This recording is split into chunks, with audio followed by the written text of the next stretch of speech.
Hello. Hello, everybody. Happy Friday. I'm so excited that you decided to tune in and to join us here today. I have such information for you all. Everybody that is here viewing, you will be absolutely astonished and excited and pleased and curious. So hopefully you've set aside some time. My name is Brenda Parker. I am a historic character interpreter here at Mount Vernon, and I'm also the African American special programs interpreter and special programs interpreter. Please forgive me. I'm so excited. Wait until you see what we have planned for you today. But my job allows me to interpret and to narrate the lives of very many enslaved people here on the property. One of my primary characters that I interpreted for is Caroline Branham. She was an enslaved chambermaid here at Mount Vernon, as also a seamstress as well. And there might be Priscilla that you might be familiar with, as well as Doll and Lucy. But these persons' lives were intertwined with Washington in ways that are lasting even until today. And today we're going to have the opportunity to meet somebody that is a descendant from one of those enslaved persons that used to be here on the property. I would love to introduce to you today Steve Hammond, ladies and gentlemen. Hi, Brenda. Hi, Steve. Thank you so much for joining me. I am so excited. I'm going to try to calm myself down so everybody can get the most out of this conversation. I'm excited too, so we'll go into this together. Yes. Would you like to introduce yourself to the viewers? Absolutely. Well, as you said, I'm Steve Hammond. I'm a retired federal employee. I spent 40 years working for the Department of the Interior, the U.S. Geological Survey, where when I retired, I was the Deputy Associate Director for Natural Hazards. So we dealt with everything related to hurricanes and floods and volcanoes and landslides. And after I retired, I basically turned my lifelong hobby of genealogy and family history into my daily endeavor. And I have just been consumed the last several years studying the Syphax family. And I've been doing that for about 50 years. I started when I was in middle school. And so that's what I do from day to day here now.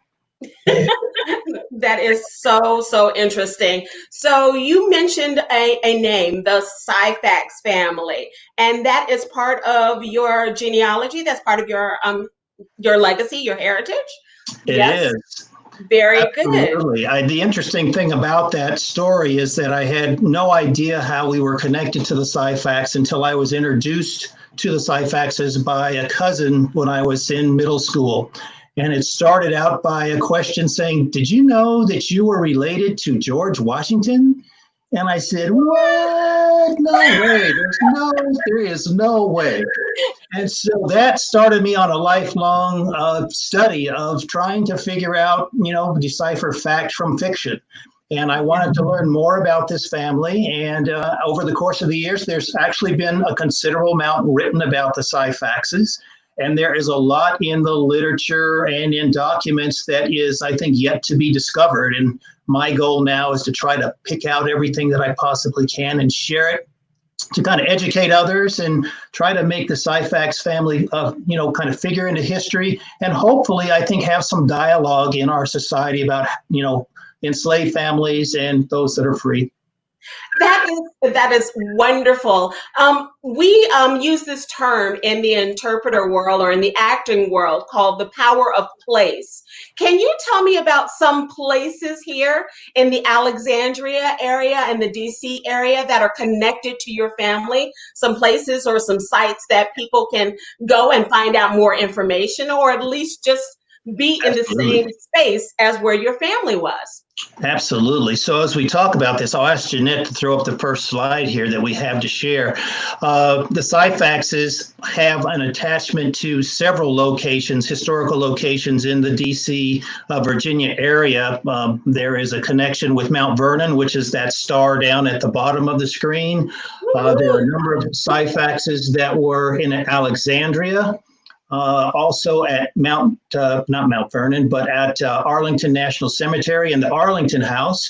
And also, the star up in Washington actually signifies the Decatur House, which is just within eyesight of the White House. So they've covered a lot of territory, and it's interesting that they have had some connection with these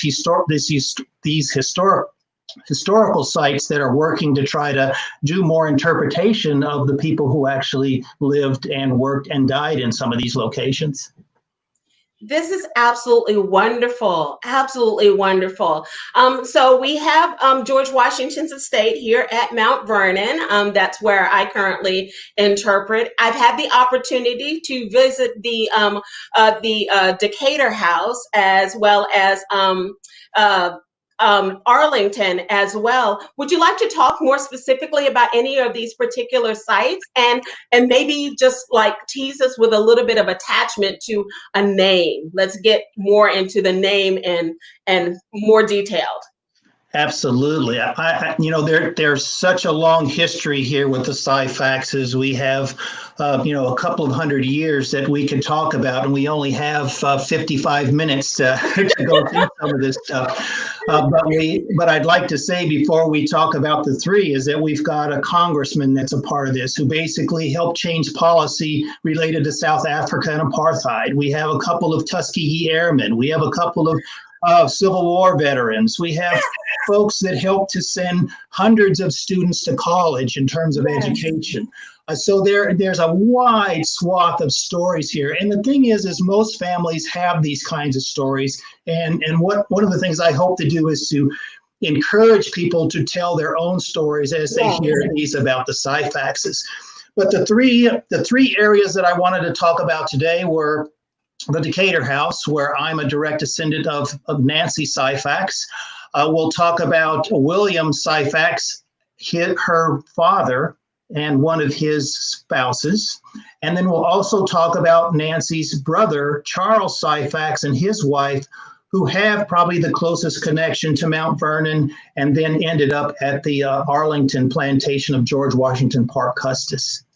Wow, that is so exciting. I remember reading accounts of hearing the names Maria as well as William and Charles, and being listed here around the time that the Mount Vernon ladies had taken over the property, and the new tomb site, the new burial site was down for Washington, and they were listed as being interviewed by somebody, and they were down taking care of landscaping and taking care of that particular property. So that was the first time that I heard these persons' names enter into any conversation or any research that I've done. But please tell us more. So let's go to the next slide, and you can kind of get a better picture of the size of this family. It's basically a poster that we put together of the Syphax family that basically gives you a feel for really how large we are. We're actually in the process of updating this poster right now, and it's going to get longer and taller because we have another generation, and we're actually been able to find additional branches of the family who were trying to help learn about the Syphaxes and for the Syphaxes to get to know them. If you'll go to the next slide, you can see that what I did here was to break up the family into large branches. The large blue branch over on the right-hand side are the Syphaxes who actually descend from Martha. And we'll talk about that more in just a few minutes. The branch that's in the yellow is basically the branch that I'm associated with, which is through Nancy Syphax and the Decatur House. And then you can see several other branches that we have there that basically kind of highlight, these are kind of the children of William Syphax, who we'll also talk about. So it's pretty fascinating. It's fun to try to keep track of everybody. And then it's also fun to try to help educate and collect information from the family. We've used this as a way to collect pictures and kind of a crowdsourcing in order to encourage family to participate in this process as well. Did you really just say you were connected to Martha Custis? Well, my line isn't connected to Martha, but there are people that are Syphax family members who are directly descended from Martha. Yes, that's true. Oh my And goodness. we'll I talk know about that caused a lot of stir. That's probably been a little bit of interesting contention between some absolutely. people. Absolutely. And I think it provides another one of those places for conversation as we think about how to tell the story of our history. When we Yes. think about, how we interpret Mount Vernon or how we interpret Arlington National Cemetery, a lot of these stories aren't being told fully. I think that's beginning to change, and that's really exciting to see. But these folks were as much a part of the history as those people who were at the forefront of helping to establish our nation. And I think that they deserve to be in the forefront, or at least close to, in the second sentence, in terms of folks that helped those folks to accomplish what they had hoped to do, to lead the country. You're correct. Where would you like to go to from here? I turn this over to you, Steve. Great. Well, why don't we go to the next slide, Jeanette, and we can see what we can see here. So one of the things that I wanted to do was to just, after I showed you that large family tree, is I wanted to give you some context. I mean, let's bring this thing down to kind of what we're going to talk about here for the time that we have together. So what I've done is I've taken that large poster and condensed it into something that's quite small. So up there in the top middle, you'll see the person we consider the patriarch of the Syphax family at this point, and that is William Syphax. On off to the right, there are two women, one named Lydia and another one named Eloisa, which we have a question mark. We're not sure about her. To the right, lower below Lydia, are 5 women silhouettes. These are daughters of William and Lydia, who we'll talk about in just a little bit. And then to the left, you can see a silhouette, which is Nancy Syphax. That's my direct line. And then you can see Charles and Mariah Syphax. So we're going to spend a few minutes talking about all of those folks. And then down at the bottom in the circle, that's where Steve fits into this picture. Jeanette, if you can go to the next piece of this thing, it kind of blows that up a little bit further, I think, just so that you can see a little bit more about, how I fit into the picture. We won't have a chance to talk about this today, but I think it's important to know that Nancy, who was at the Decatur House, had a daughter, Margaret, who was basically sold in Alexandria or Washington, D.C. and taken to New Orleans. And so my family actually comes from the Northern Virginia through New Orleans and then ends up in Denver, Colorado in the late 1890s. And so it's a very interesting story to follow what's going on there. Do you mind telling the viewers exactly what the Decatur House is and where it's located again? Right. Where does it fall in history? Happy to do that. Let's go to the next slide. I think we've got a picture of the Decatur House here.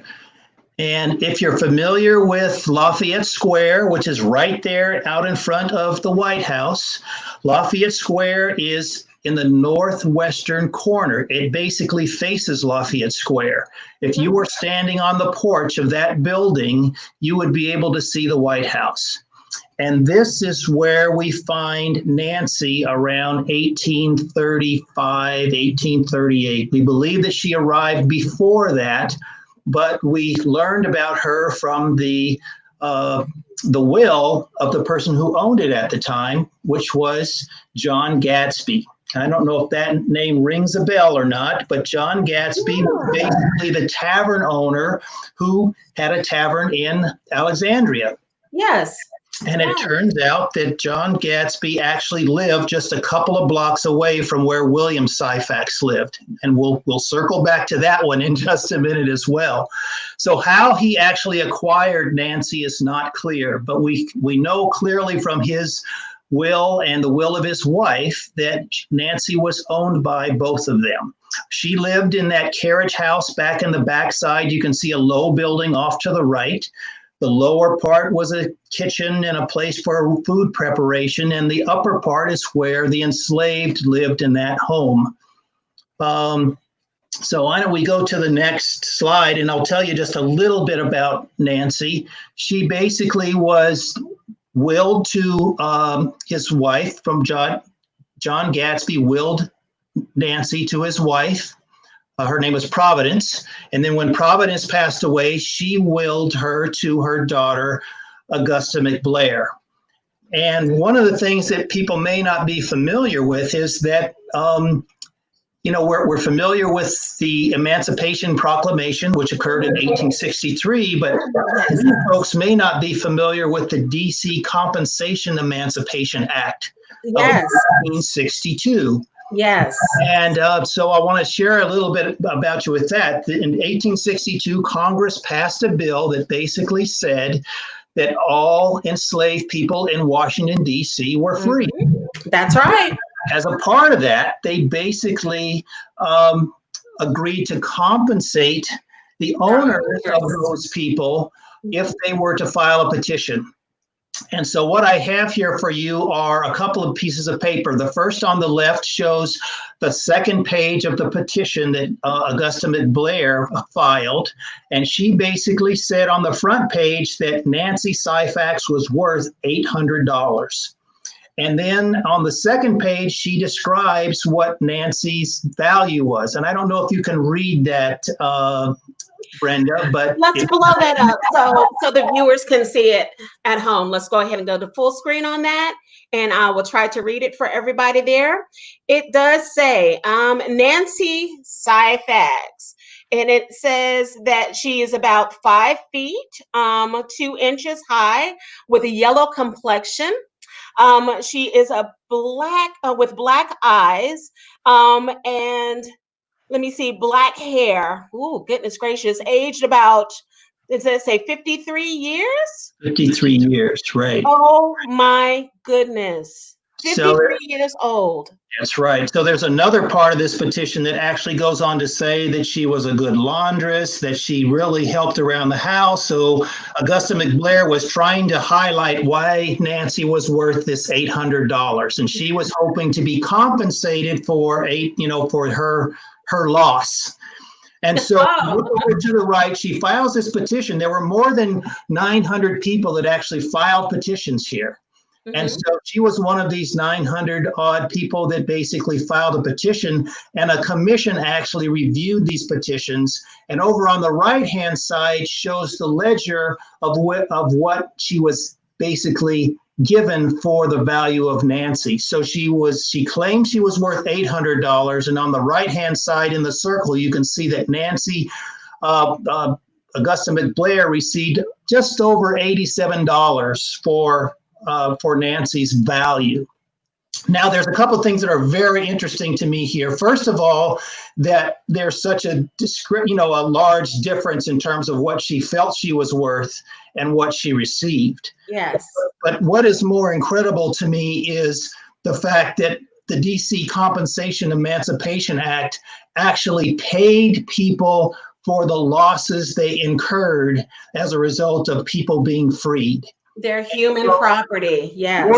More than $1 million was distributed amongst 900 people. I should say there were 3,000 people that were freed under this act, and about 960 petitioners basically received something on the order of about $1 million as compensation for the people they lost.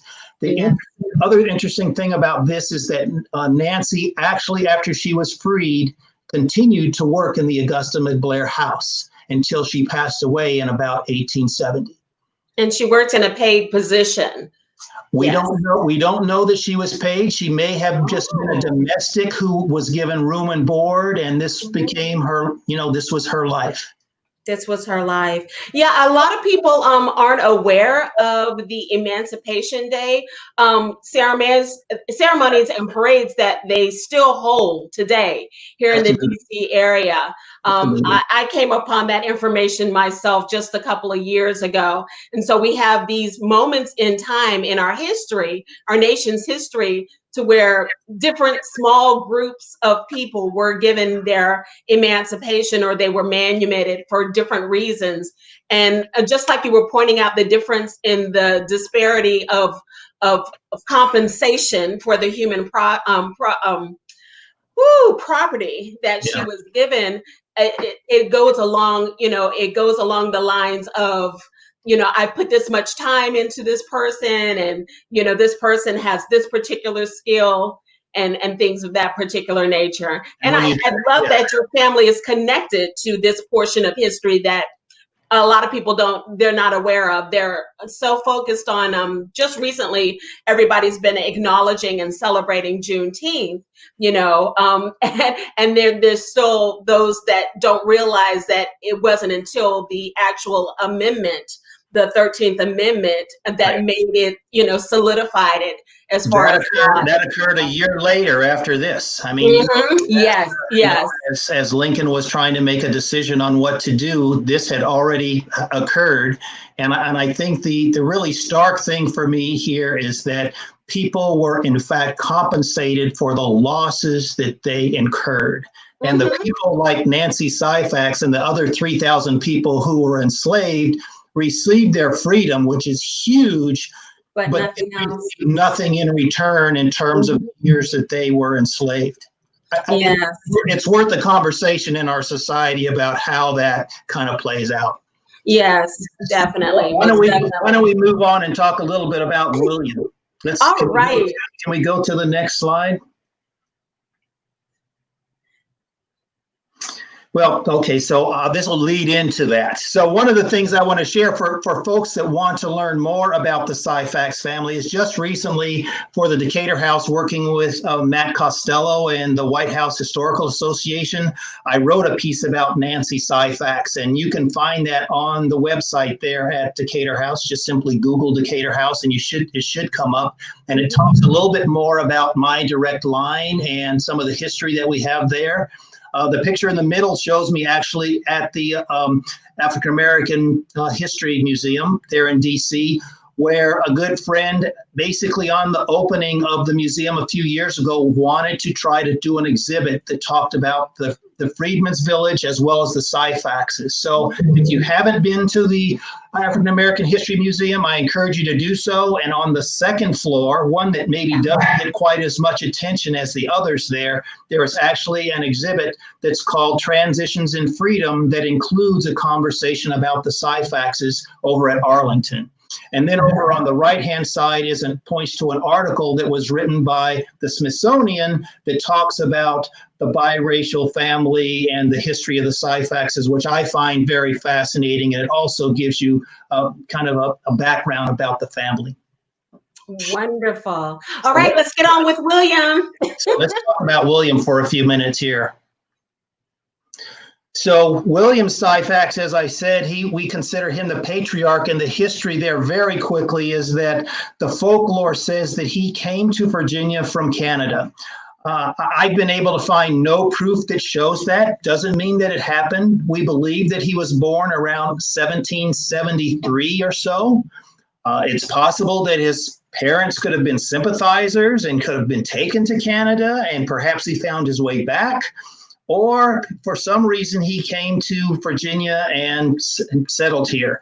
The folklore says he was an itinerant preacher, which we have some documents that show that he did preach and that he did do things to try to convert and to help people see the Lord.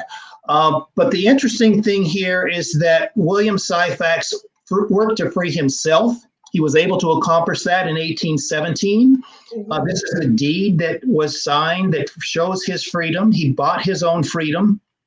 And then later on, he was actually able to free his wife, Lydia, and 5 of the 6 of his daughters that were there on the right-hand side of that family tree that I showed you.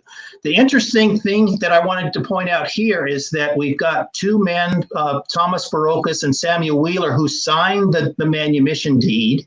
We're not sure who owned William at the time. We're still trying to figure that piece out, but it shows that his freedom was purchased.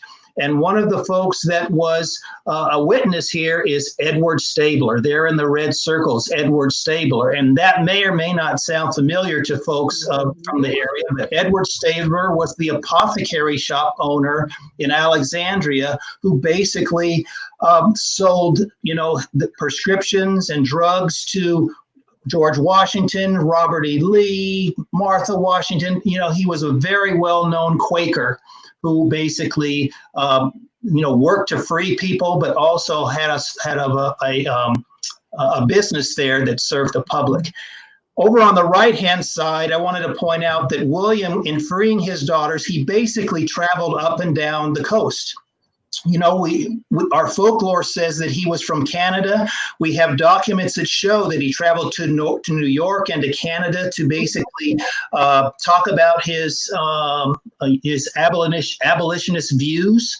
And he used that to basically solicit money to free his family. And the lower part of this document on the right basically shows what he paid for his own freedom, just, $333. But it also talks about his wife and 5 of the daughters that he freed. And it adds up to about $1,800, this around 1827, 1830. And, inflate that today, it's a pretty serious sum of money. Yeah. Yes, extremely telling when you see the amounts given here. Also, who the person that considers himself owning these human beings, they're the people that set the price. Do you think that some of these prices were probably negotiated? Absolutely. I think that William was. He probably helped to negotiate his own sale here. There may have been a cost in terms of what the owner was losing, and so they tried to figure out what fair compensation was. But I think William had a lot to do with trying to figure out his own value. And so compare this to what we were just talking about with Nancy, who was considered $800, and here's William buying his own freedom for $300. It's incredible to me to think about the sales here and dollars on people's heads, but that was the case at the time. Yeah. Can we go to the next slide and I can show you? So this deed that I was showing you here is basically in the courthouse there in Alexandria. And on this particular slide, this deed on the left is also in the Alexandria courthouse. And it basically shows one of 2 deeds that William Syphax actually filed as he freed his daughters and his wife. The large circle at the top basically shows Lydia Syphax being freed. I think it says that she was 53 at the time. This occurred in 1828. And then the circles on the bottom on the right shows William Syphax. Don't know if that was his signature or somebody who signed for him. And then on the left, you'll notice that there are 2 stablers that are also signatories or witnesses to the manumission. So once again, William Syphax is working with Quakers to help free his family. So I think that's really a pretty interesting document. And so we're trying to figure out how William Syphax ties to Mount Vernon. And over on the right-hand side is one of the written documents that we have seen, albeit it's a death obituary for Lydia, but it's interesting in that it actually helps to create some connection more firmly to Mount Vernon. And it basically says that Lydia died at age 99 and that she was owned by Mount Vernon, the Mount Vernon estate. Yeah. And so there are some connections here that we have yet to explore. As I work with you and the other historians there at Mount Vernon, I look forward to trying to pick this apart and figure out how William and Lydia fit into this picture. And wasn't that a recent discovery, the death notice of Lydia? This was a recent discovery. Just only in the last probably 2 or 3 months have we found this. Yes. So things keep surfacing for us to learn more about and trying to figure out how people actually fit in. Yes. Oh, I absolutely love this. Please tell us more. Tell us more. So the next piece, this talks a little bit about William. But then there's the folks that actually, you can go to the next slide, Jeanette. There are the folks that actually lived at Mount Vernon, that were a part of the Mount Vernon estate, that helped it to run while Martha and George were actually helping to run the country. Yes. And when George Washington died, there was a census that was taken that included all the people that were a part of his slave holdings, as well as those that were in Martha's dower slave holdings. Yes. And he was unable to free those dower slaves, but he basically freed his own slaves and allowed Martha to use them until her death. So he basically willed them to Martha, saying that upon her death, they would be free. But Yes. Martha freed them a little bit sooner. Any speculation as to why? I'm going to toss that back to you. And why don't you talk a little bit about that? Well, first off, let me give a quick definition of dower. Dower meaning the inherited gift or an inheritance given to a woman, either prior going into marriage or upon the death of her husband. Mrs. Washington, Martha Washington, she was married before. Her first husband happened to be Daniel Park Custis. And that's where we get the name Custis into the whole story here and everything. When she did marry him, because we were still very much under British colonial rule, she was entitled to what's called a widow's third. So a third of the inheritance or the movable property of that particular estate was about 80 or so slaves. A portion of those came up here to Mount Vernon. So their first home was down in New Kent County, and then they come to Mount Vernon. And that's how these persons got to be here and entered into the story. And it's like so awesome. Now, when General Washington died, before his death, he wrote into his will, upon my death and upon the death of my wife, I will free the slaves that I own in my own right. And he had, of course, that list that we saw there, the inventory list, save for one particular enslaved person, and that happened to be William Lee, the enslaved. It used to be his personal manservant. He received his freedom immediately. But there is documentation, some letters that go backwards and forwards between Martha Washington as well as Abigail Adams that says that she was in fear for her life, that she didn't feel as though her life was safe in the slaves' hands, and that she probably need to make measures to make sure that those people that were the Washington property received their freedom as soon as possible. One of the reasons why Washington stated that he didn't want to free them while he was still living was because during the course of the 40 years that they had been here as husband and wife, the Custis slaves had intermarried with the Washington slaves. So it would have been a premature separation of a lot of the families because these enslaved persons were not legally recognized as being husband and wife, with the laws being such as they were during that time. So hopefully that's caught everybody up. There you go. There you go. It's actually pretty amazing. And one of the things that we're trying to do now is to try to have a better understanding of how Charles Syphax and how his wife Mariah connect to the plantation at Mount Vernon. If we go to the next slide, Jeanette, I'll talk a little bit about Charles Syphax and Mariah, and then we'll move our place from Mount Vernon up to Arlington. Martha actually had two husbands. She married Daniel Park Custis first, and they had two children, one of which was John Park Custis. And John Park Custis had several children, 4 children, 3 women or 3 girls and 1 boy. George Washington Park Custis and his older daughter, Nellie, actually were raised by the Washingtons there at Mount Vernon. So he was, George Washington Park Custis is born around in the early 1880s. Basically he went off to school, did a number of things that George Washington was trying to be a good father figure towards him. And around 18, about the time that Martha is going to pass, he becomes of age and he inherits his property. And part of that property, which was part of the dower slaves, but there are also very large chunks of land that he inherited, one of which was the area that we know as Arlington today. Yeah. And so as a part of that, he basically acquired Charles, or Charles was acquired for him, but we don't have a clear idea of how Charles became owned by George Washington Parke Custis. It's possible that a woman could have been, who was a dower slave, could have born a child that was Charles there, with William, as we think about Lydia being connected, but we haven't been able to piece all those things together yet. And those are areas that have just consumed me in terms of trying to figure out where the data is that might allow us to do that. So Charles ends up being the slave of George Washington Parke Custis.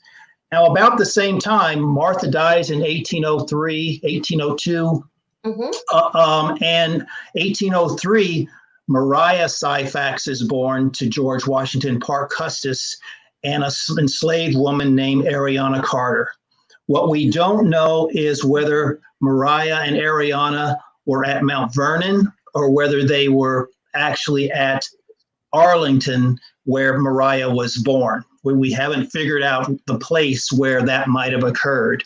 But nevertheless, Mariah Carter Custis is the daughter of George Washington Parke Custis.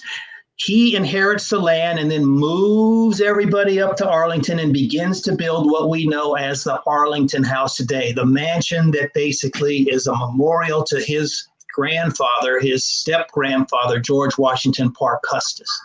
If we can go to the next slide, Jeanette.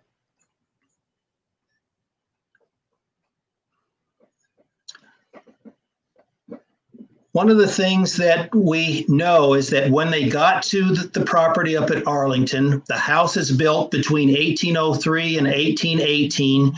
Charles Syphax is basically a butler. He basically kind of leads and takes care of the dining room there at the mansion as it is being cared for. Mariah Syphax is growing up with George Washington Parke's white daughter, Mary, who was born in 1808. So after he moves to Arlington, he marries and has a daughter, Mary Ann Custis. And so Mariah is the older daughter, but she's enslaved, and she's basically helping to support and raise her half sister. Along the way, she's getting some education. Believe that she's learning how to do some reading. And as they get older and in turn of age, Mariah is able to marry Charles in the mansion in 1821. So Mariah marries Charles in the parlor of that large mansion that her father allowed her to do. 1821. Amazing. Again, that's saying something very, very important that people trying to piece together this, this beautiful tapestry of your family. It's saying that it's he's almost saying that, yes, this is my child. I claim, I'm claiming paternity of this particular person, this human being, and allowing them to, to have the honor of being married here on the estate. It's one way he showed his love for her, and we'll see a couple of others here in just a minute. But I think that's really a pretty amazing that she was able to do that. So they get married in 1821. They begin to have children. Their first child is Eleanor Bertha, born in 1823, and then they have their first son. They actually had 10 children in total. Wow. The second child, William, is actually born in 1825. And then in 1826, our folklore basically said that George Washington Parke Custis freed Mariah and gave her 17 acres on the property. I mean, that in itself is pretty amazing. But what we have learned is that it wasn't quite that way. History, as we continue to pick it apart, we learned that George Washington Parke Custis actually sold Mariah and her first two children to Edward Stabler, the apothecary shop owner. It's amazing that the Stablers remain in this picture.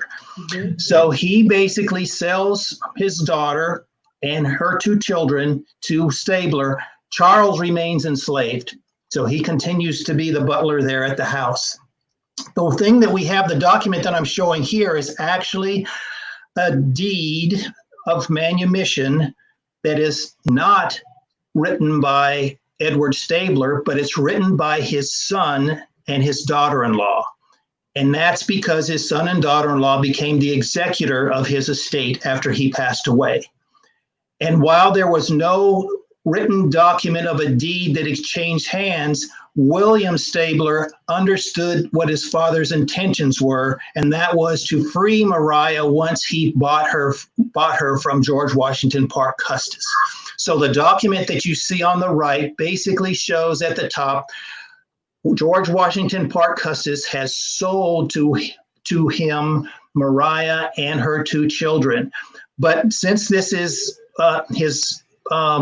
since it's William Stabler who's writing this deed, in 1845, which is several years later, he actually documents that all of Mariah's children are free.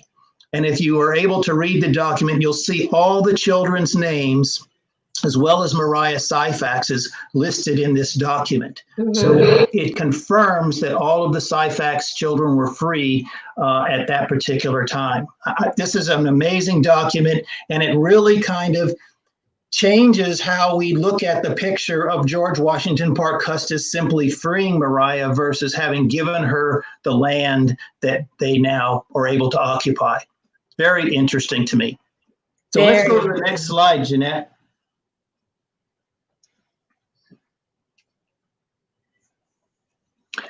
So it gets even more interesting here. One of the things that I could have said just a moment ago is in 1831, George Washington Parke Custis's daughter, Mary, marries Robert E. Lee. She marries Robert E. Lee in the same parlor, in the same place as Mariah married Charles. As her sister got married. That's amazing. I know, right? It's like, shut your mouth. You can't make this stuff up. Absolutely. You can't make this stuff up. And so they're married. Robert E. Lee is there off and on because he's still serving in the Army. He's going off to do certain things. He's been told to go to Texas and to go to Shepherdstown and all the things that he's been asked to do. And the years go on. George Washington Parke Custis dies in 1857. And in his will, he basically says, I free my slaves within 5 years of this date of my death. Yes. And the executor of his will is Robert E. Lee. So remember here, we're talking about 1857, 5 years from his death would be 1862. Yes. And meanwhile, in 1861, we have the Civil War that's starting. That's right. And we have Robert E. Lee making decisions to stay in the Union or to flee to the South, to the Confederacy. And nevertheless, in 1862, following the responsibilities that he has as executor, he actually frees the other almost 6 slaves that were enslaved by George Washington Parke Custis. The document that you see here is actually a copy of the manumission document that Robert E. Lee signed. His signature is at the bottom, and the larger circle at the top shows that Charles Syphax is one of the slaves that he freed. I'm getting choked up talking about this. It's interesting here to think about this because Charles is Robert E. Lee's brother-in-law. If you remember, Robert E. Lee's wife, Mary, and Mariah Syphax are half-sisters. Yeah. And so as these 2 men married these women, they become brothers-in-law. And so here we have Charles being freed by Robert E. Lee, his brother-in-law, which to me is just an amazing piece of information that allows us to create conversations or have conversations about how life actually unfolded versus perhaps how history is always told. Yeah. I noticed in some research material that you sent me before the interview that there seems to be some contention a lot later on in history about the ownership of the land. Right. Absolutely. So why don't we talk about that for a couple of minutes? So we'll go to the next slide. So around 1863, the law changed basically they changed the tax law. Well, before I say that, I'll just simply say for those that are watching here, you can see that blue triangle down there in the lower left is the 17 acres that George Washington Parke Custis gave to Mariah. So that's where they lived. And Charles went back and forth to the mansion to take care of his responsibilities. But in 1863, the tax law changed, and basically the local folks could basically decide how they wanted to implement this. And they basically said that if you owe taxes, you need to pay them in person, and only the person who owned the property could pay those. Mm-hmm. Well, recall that after Robert E. Lee went south to Richmond, his wife followed shortly thereafter. And once this law was changed, she was unable to pay the taxes. And as a result, the federal government seized the property of Arlington. And in addition to that, they seized the 17 acres of the Syphaxes because there was no deed that showed that Mariah actually owned the property. And so by 1863, 1864, the Syphaxes were living on this property, but you could consider them squatters because they couldn't prove that the property was theirs. Well, let's go to the next slide. Interesting thing happens here is, let's go to the next slide. We can come back to that one perhaps. Interesting thing happens is that the Syphax's first son, I mentioned him, William Syphax, basically has been educated, and he is now working for the Department of the Interior. Another crisscross of, I work for the Department of Interior. Oh my gosh.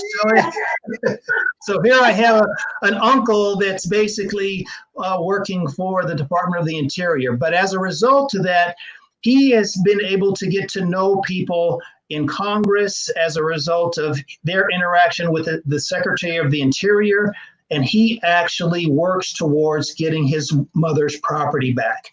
And by 1866, he is able to help get a bill written for the relief of his mother.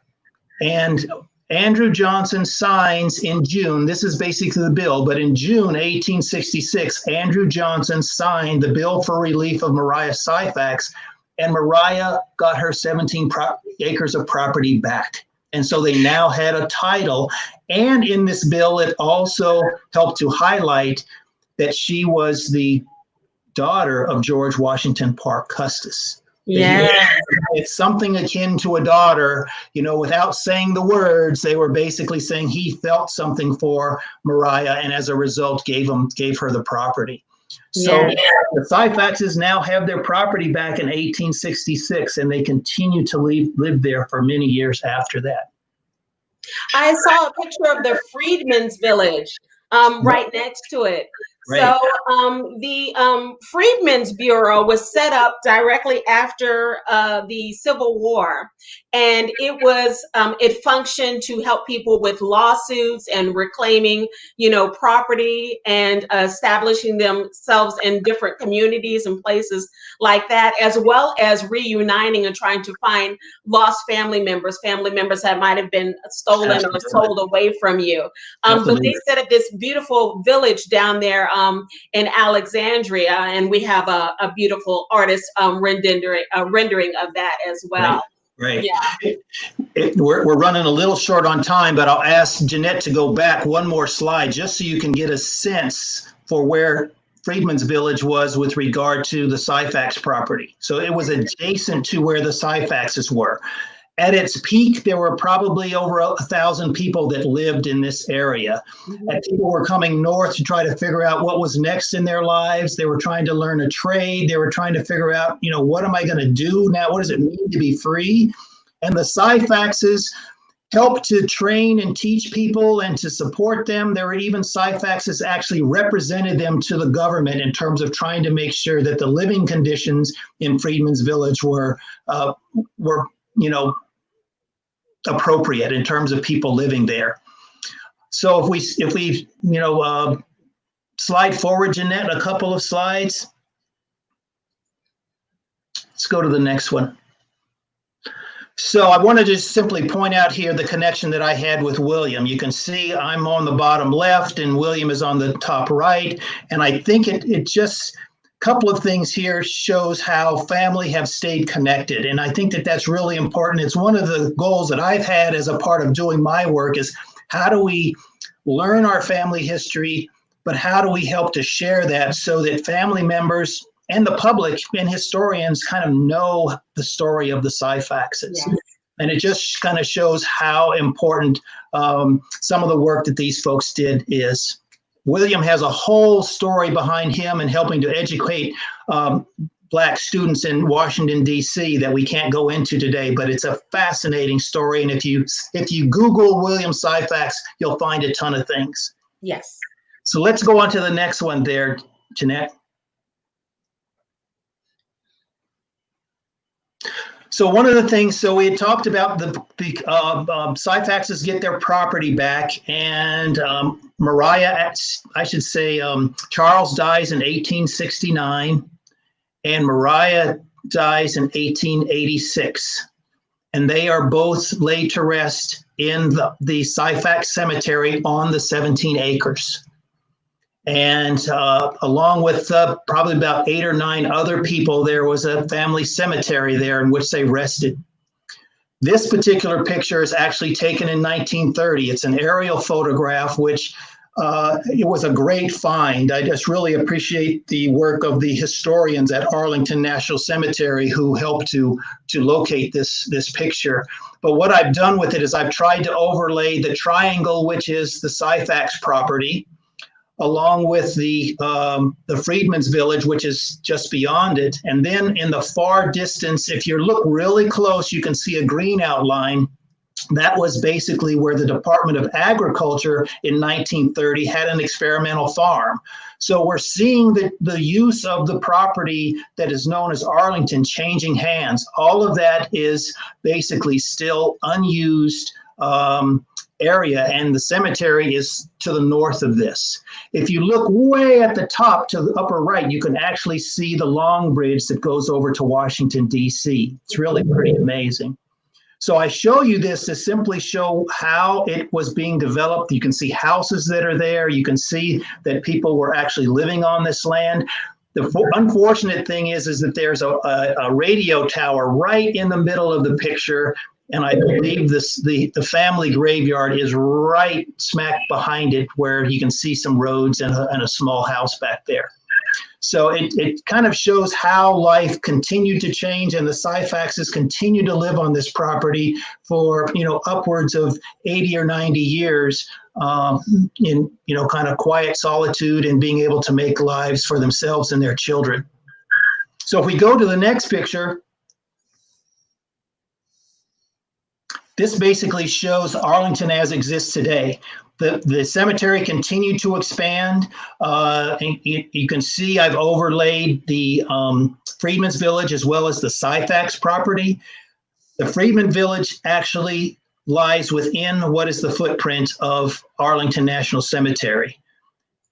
The Syphax piece of property actually lays within the boundaries of Fort Myer. In 1944, the Department of Defense, federal government, decided that they wanted to expand Fort Myer. And one of the things that they did is that they took the 17 acres there by eminent domain. They basically helped to relocate people that were there. And but the interesting thing to me here is that the Syphax property is just outside, adjacent to the wall that's part of Arlington National Cemetery.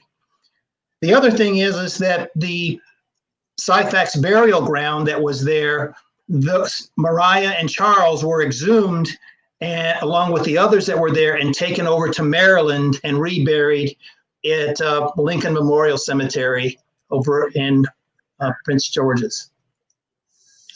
William County, excuse me. So it's interesting that they lived on this land for as long as they did, but they're no longer here. And that is difficult to kind of think about in terms of the lives that they spent here. Mm-hmm. But you're here, and you are a living, breathing testimony to them and to their story. And so long as you continue to share their story with people like us and the rest of the viewers out there, they'll Absolutely. continue to live on. That's the way Absolutely. that we believe. We Absolutely. are so grateful for you for spending this time with us. We have exactly 5 whole minutes left. Is there any way that we could possibly answer any particular questions, or would you like to explain to us or give to us your thoughts and your opinions of how you feel about this journey of your heritage, your legacy that you've been taking? What are some helpful things that you can do to encourage somebody else that's trying to do exactly what you have done? So if we can go to the last slide, I'll mention a couple of things here. First of all, kind of the reasons that I do all of this is one that let's keep going, one more. We won't be able to talk about those. But the reasons that I'm doing this is that I want to explore the personal truths versus forensic truths, in terms of what we believe in our hearts or what we've been told is true versus what the documents and things can help us to understand about our family. The other thing is that I want to try to understand how I fit into this picture. And that for genealogy and family historians that are doing family history, it really is about trying to figure out how we fit into the picture. I want to honor those that have come before me. They have helped me to get to where I am today, and I want to help them, highlight their lives and their stories, but I also want to use what they've given us to help and teach others. I want to expand my own knowledge, so as I've gone down this journey, I've learned a tremendous amount in terms of, working with you at Mount Vernon and the folks at Decatur House. And it's just been wonderful to be able to be a part of this and to try to learn more and tease out more and more facts. And my other goal here in terms of, trying to figure this out is trying to inspire others to do your own family history and understand and appreciate our history as it exists. So as you think about doing your own family history, you start with what you know. What are the things that you know or what your parents know? And you begin to kind of develop a knowledge base about the things that you're familiar with. And then there are going to be questions about the things that you don't know, like when did grandpa die, or where did he live, and how did he get from point A to point B? Those are things that you want to know more about and how to kind of go out and find those things. And then there's this big picture, which is the things that you don't know, that only by taking this journey do those things begin to show up, and you start to figure out how can I try to add to my knowledge to try to figure out what's going on. And all in all, it becomes just a wonderful journey that allows you to grow as a person and hopefully try to give something back to those that are around you. Yes. Well, Steve, I absolutely want to thank you 100% from the bottom of my heart. Thank you. Thank you from everybody here at Mount Vernon as well. This has been an honor, an absolute honor, and I look forward to hearing more information about your family and its connections to the world at large and everything. We are actually going to take on a couple of questions. Yay! The magic people behind the curtain approved it. So, yes, if you can go ahead and start entering your questions, and we'll go ahead and address them. All right, this question is coming from Adam Carmen. Do you know where the Syphax name came from? And are there any books out there that you can recommend? Wow. Well, so the Syphax name came from, he was a Nubian king in northern Africa. And if you look on Google, you can kind of find some things, and there are some books out there on King Syphax. And he ruled the kingdom of Syphax around 200 BC. And he was thought to be a very knowledgeable man. And the folklore that we have is that William Syphax took on the name Syphax because he had this nobility about him and this knowledge base that thought was very interesting. Syphax has been very easy to trace because there are not very many Syphaxes. It's a pretty unique name. But I tell you, there are other Syphaxes out there, and we're trying to figure out if William or others, crisscross someplace. So it's been a very interesting, challenge to try to find all the Syphaxes that are out there. As far as books that are out there, I'm very interested in trying to understand. You can see behind me, I've got a couple of things up there in terms of, the Lives Bound Together at Mount Vernon. It kind of gives you some history of the people that were there.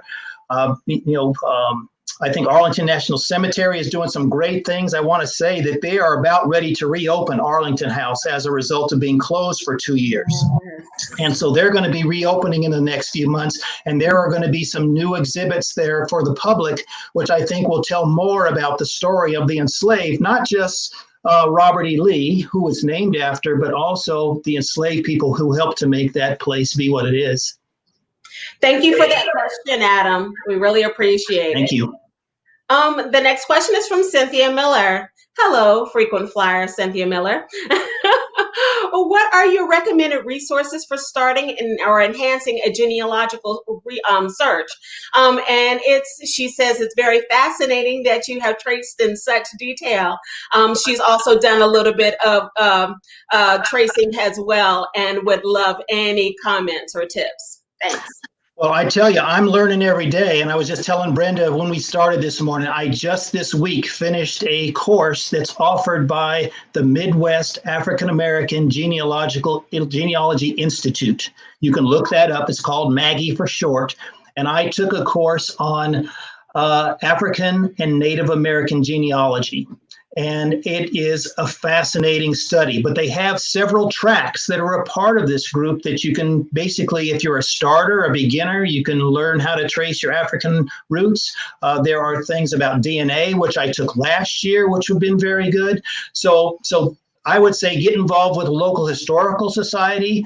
There are books that basically allow, genealogy for dummies and those kinds of things are out there, but there are also specific books about tracing your African roots that are you can look at through Amazon and other places that are they're right out there for the picking. Yes. Thank you again, Cynthia, for that question. We have time for a couple more questions here. We have from Shonal Steele. Steve, had you had any chances to meet up with other relatives through your research or descendants from other families at Mount Vernon? A reunion of sorts? Absolutely. So a couple of things here. I was fortunate as the Lives Bound Together project was coming together to be able to meet a number of the other families that were a part of that series. And we've talked about trying to have a physical reunion of sorts. We haven't been able to pull that off yet. That's a wonderful source if you want to learn more about what's happening there. So there's that piece. As far as the Syphax family, it's been 10 years. I can't believe it. In 2009, we had a family reunion that had over 100 people, and we were able to take people to Mount Vernon, and we took people to Arlington House, and we talked about the history.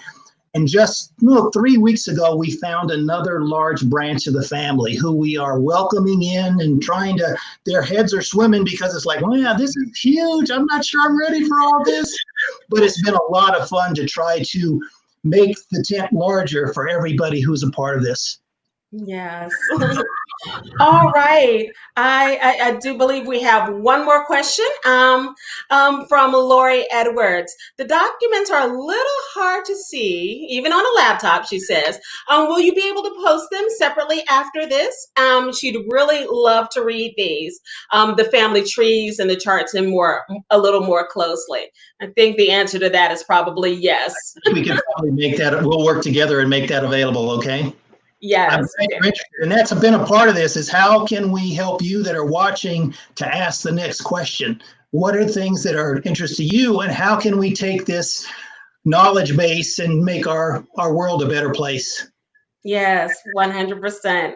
Thank you again, Steve Hammond. It's been so great to see you, even virtually. I can't wait for a time when we get back together physically. Absolutely. In the same space once again. Do be well. God bless you. Stay safe. Thanks to everybody out there for hosting me today. I really appreciate it. Yes. Again, the honor has been all ours. The fact that you trusted us to help to tell your family story on a larger platform, that means the entire world to us here at Mount Vernon. So thank you for letting us share your family story. Thank you. Bye, Steve. Bye.